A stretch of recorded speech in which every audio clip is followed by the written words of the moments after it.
واستوديو زفات الهيام للطلب والاستفسارات من داخل المملكة بجيت الغالية رفع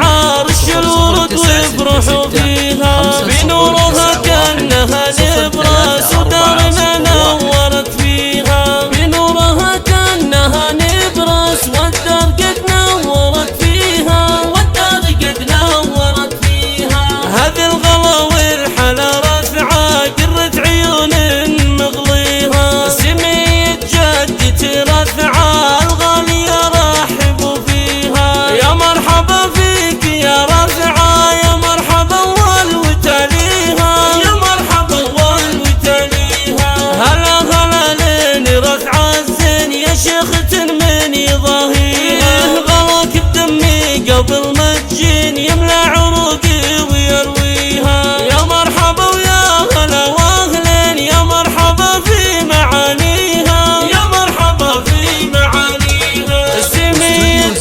جدتي رفعة الغالية نفتخر فيها يا حيها الاسم يا رفعة يلي لها الطيب يعنيها سمية جدتي رفعة يا حيها وحي طريها يا حيها وحي طريها يجعل مثواها بالجنة يسكنها ربي بعليها رفعة لها الطيب متعلي بطيبها من يساويها عسى التخطين في كرمها وفي طبايعها الوفية وفي طبايعها الوفية أغلى بالشارات سر العين تسقي الحنايا وترويها فرح أبوها فرج فرحين قرة عيونها ومضيها تكبرين بعزة وتتراب بين شيخ المراجل وراعيها شيخ المراجل وراعيها ومبروك لك يا فرج مبروك فيني فقرة عيوني شرفت عقب